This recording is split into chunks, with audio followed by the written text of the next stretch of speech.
Assalamualaikum warahmatullahi wabarakatuh. Saya Mutia Sadana Tasya. Di sini saya ingin mempresentasikan judul makalah yang kaidah-kaidah hukum Islam. Yang pertama, prinsip dalam hukum Islam. Kata prinsip itu sendiri berarti kebenaran. Kebenaran menjadi pokok dasar orang berpikir, bertindak, dan sebagainya. Adapun prinsip-prinsip dalam hukum Islam. 1. Meniadakan kesempatan dalam kesukaran.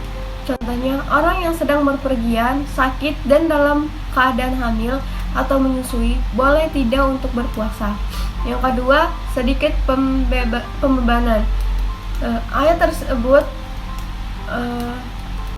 Quran Surat Al-Maidah 101 menjelaskan, menginstruksikan kepada manusia agar dapat menahan diri daripada mempertanyakan masalah yang tidak ada ketetapan hukumnya.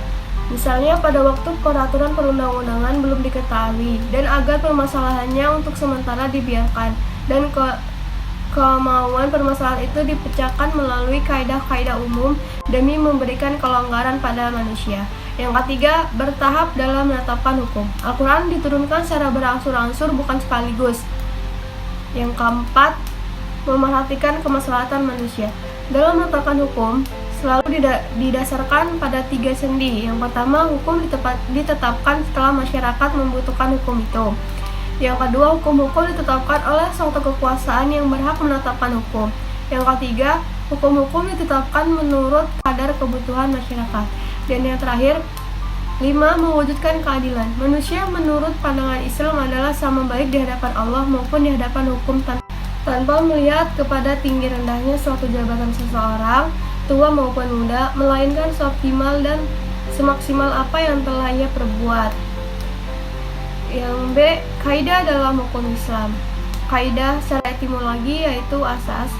Adapun menurut As-Sayuti dalam kitab Al-Ashibah, bahwa kaidah adalah hukum yang bersifat kuli atau menyeluruh atau general law yang meliputi semua bagian.